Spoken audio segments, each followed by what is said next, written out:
everyone. My name is Sahil Pratap. I'm born and raised up in district Hathras in Uttar Pradesh. I have completed my graduation in BSc and also recently completed my diploma in pharmacy. I have been teaching zoology in nearby coaching classes in my hometown for the last 2 years. So today our topic is spermatogenesis.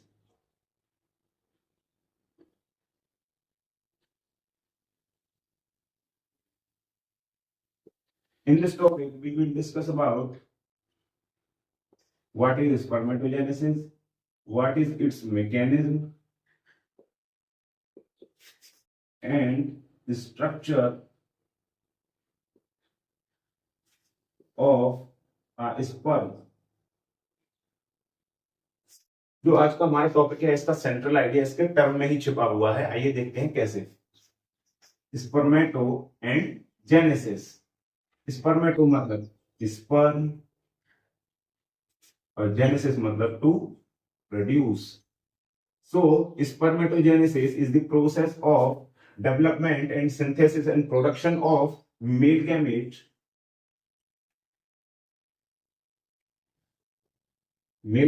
sperm। ये sperm के production और development की पूरी process है। तो sex हमारे जो sperm जो है सेक्सुअल रिप्रोडक्शन का मेन कंपोनेंट है, जो कि पेरेंटल कैरेक्टरिस्टिक्स को प्रोजेनी के अंदर ट्रांसफर करने का काम करता है। तो हम अब स्पर्मेटोजेनेसिस के हार्मोनल कंट्रोल को देखते हैं कि आखिर स्पर्मेटोजेनेसिस कैसे इनिशिएट हो रही है हमारी बॉडी के अंदर और किस स्टेज पे इनिशिएट हो रही है। तो आइए हार्मोनल कंट्रोल देखते हैं। हार्मोनल कंट्रोल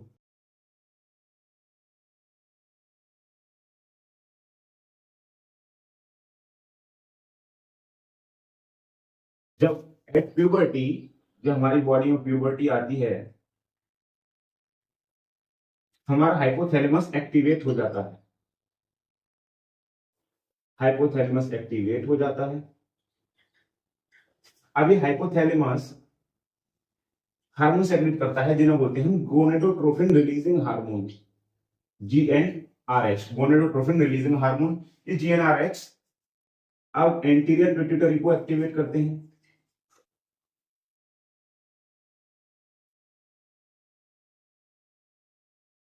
अब ये एंटीरियर पिट्यूटरी दो हार्मोन्स को रिलीज करती है, जिसमें से है पहला LH, जिसे बोलते हैं हम luteinizing hormone, and the second one is FSH। And this LH activates leading cells of testes, and the leading cells initiate spermatogenesis।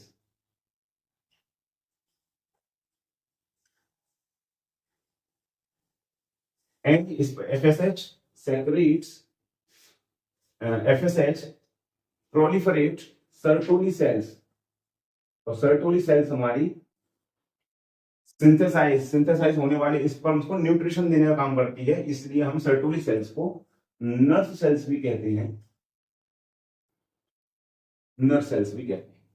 तो आइए अब हम देखते हैं कि ये आखिरकार पूरी प्रोसेस हमारी बॉडी की किस बॉडी ऑर्गन में हो रही है।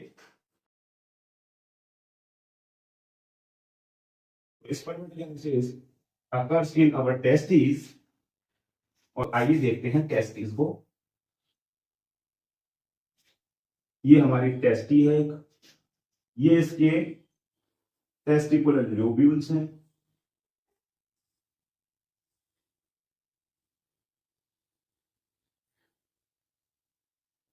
और इन टेस्टिकुलर लोब्यूल्स के अंदर कॉइल स्ट्रक्चर्स होती हैं जिन्हें हम बोलते हैं सेमिनिफेरस ट्यूब्यूल्स। ये कॉइल स्ट्रक्चर्स ये हैं सेमिनिफेरस ट्यूब्यूल्स।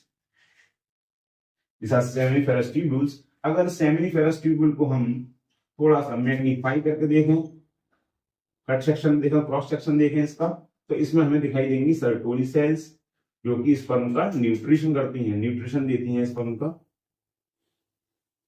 और इसके अंदर जर्मिनल एपिथेलियम है।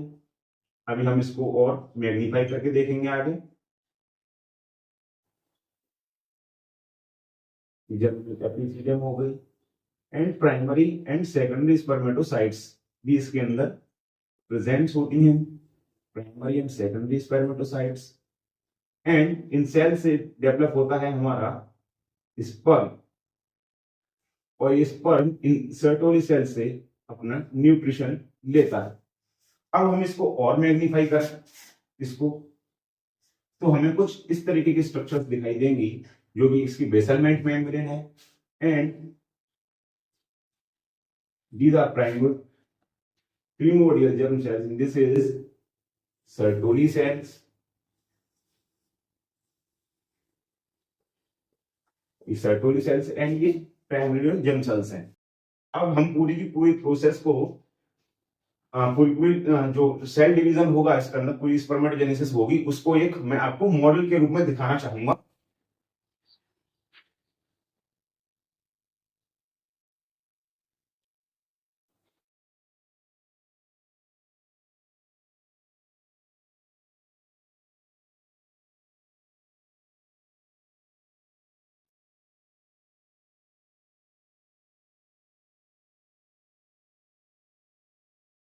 देखिए, यह है हमारा primordial germ cell,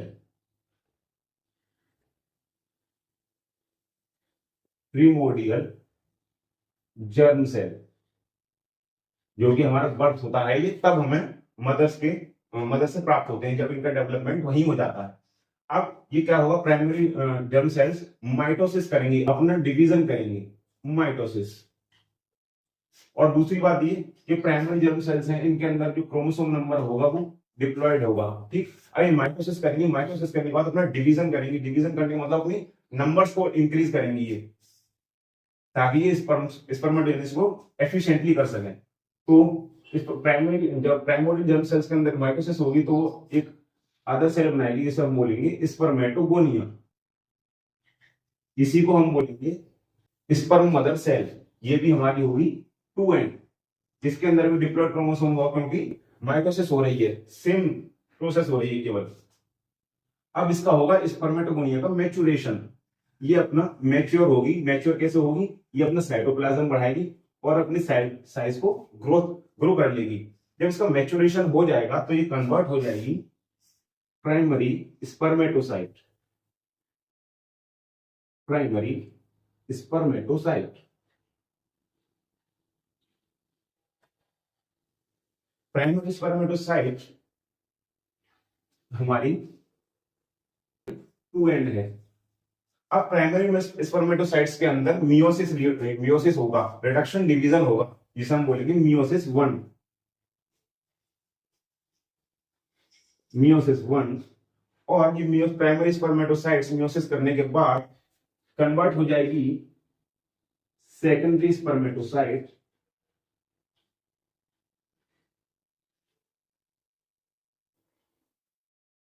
secondary spermatocyte, जिसके अंदर हैप्लॉइड क्रोमोसोम्स हैं। तो ये हमारा होगी haploid and this is haploid.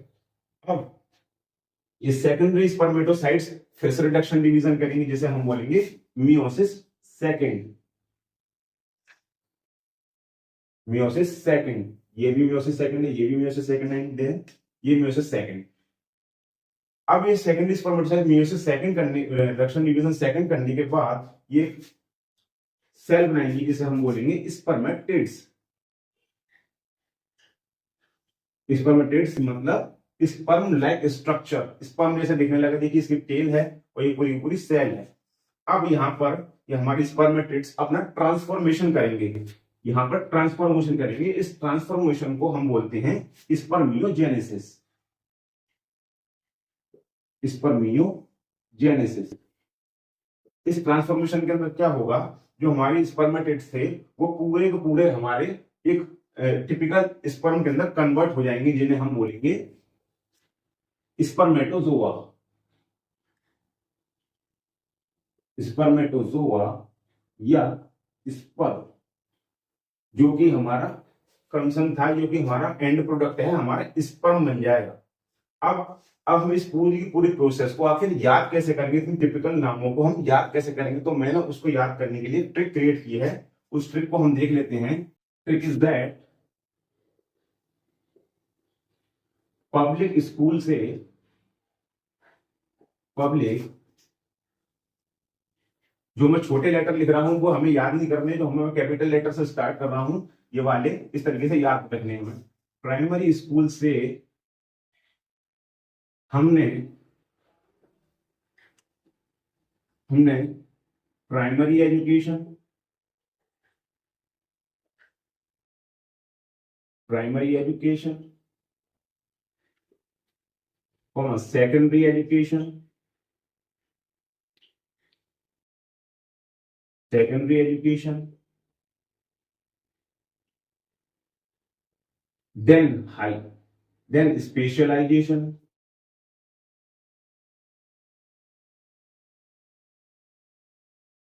Then super specialisation,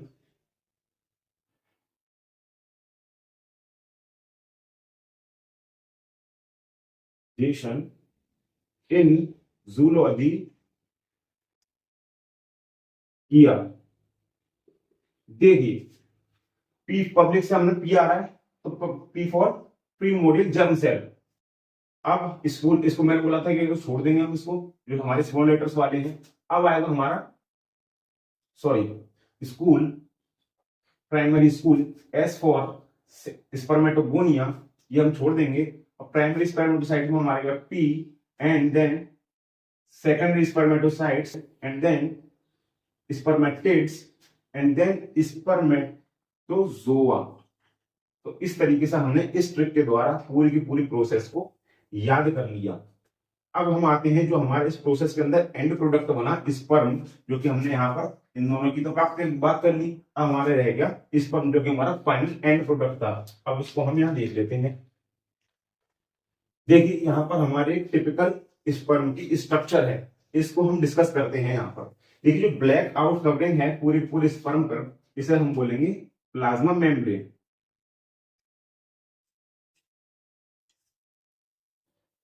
जो कि एनिमल्स का एक कैरेक्टरिस्टिक है, क्योंकि हमारे अंदर सेलुलोज की सेल वॉल नहीं पाई जाती, हमारे अंदर केवल प्लाज्मा मेम्ब्रेन पाई जाती है। तो स्पर्म को पूरी बॉडी प्लाज्मा मेम्ब्रेन से शीथित रहती है। अब इसके 3 रीजन है हमारे पूरे स्पर्म के। नंबर 1 रीजन है इसका हेड, और दूसरा है इसका मिडिल पीस,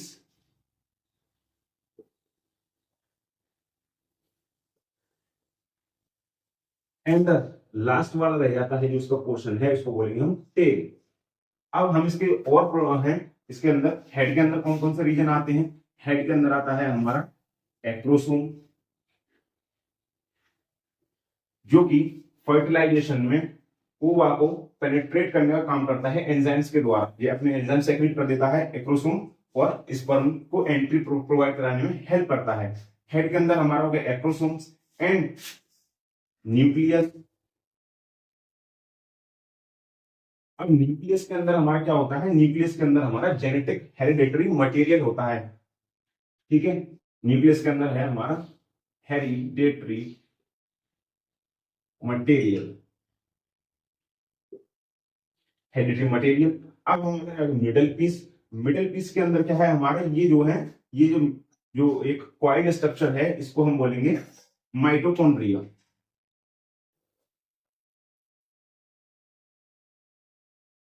जो कि स्पर्म को मोटिलिटी देने के लिए एनर्जी का प्रोडक्शन करता है। और जो टेल जो है, ये टेल जो है किसको, स्पर्म को मोटिलिटी देती है, मोटिलिटी देती है। फर्टिलाइजेशन के टाइम रिप्रोडक्टिव ट्रैक्ट में स्पर्म को मोटाइल बनाए रखती है। तो इस तरीके से हमारी स्पर्मेटोजेनेसिस कंप्लीट होती है। हमने एंड प्रोडक्ट हमारे स्पर्म की स्ट्रक्चर भी देख ली। चलिए अब हमारी पूरी की पूरी प्रोसेस को, स्पर्मेटोजेनेसिस को क्विकली रिकैप कर लेते हैं। देखिए सबसे पहले हमने पढ़ा स्पर्मेटोजेनेसिस। स्पर्मेटोजेनेसिस क्या है, production and synthesis of male gamete sperm. अब ये होती कहाँ है, हमने इसका हार्मोनल मैकेनिज्म देखा, प्यूबर्टी आने पर स्टार्ट होती है। ठीक, अब ये होती कहाँ है, हमारी टेस्टिस के सेमिनिफेरस ट्यूबुल्स में, जो कि कॉइल स्ट्रक्चर्स हैं। कॉइल स्ट्रक्चर में मैंने फिर आपको कट सेक्शन दिखाया, इसका क्रॉस सेक्शन बाद उसका मैक्रो व्यू दिखाया मैंने आपको। मैक्रो व्यू के अंदर हमने सर्टोली सेल्स देखी, और बाकी हमारी जितनी भी सेल्स थी हमने उनका फिजिकल रिप्रेजेंटेशन देखा। और उसके बाद पूरी हमने उसकी सेल डिवीजन देखा, किस तरीके से सेल डिवाइड होकर लास्ट में एंड प्रोडक्ट के रूप में हमें स्पर्मेटोजोआ या स्पर्म हमें दे रहे हैं। और लास्ट में हमने सब देखा कि हमारे एक टिपिकल स्पर्म की आखिरकार स्ट्रक्चर होती कैसी है। आई होप आपको ये वीडियो पसंद आई होगी, समझ में आई होगी इजीली। Thank you.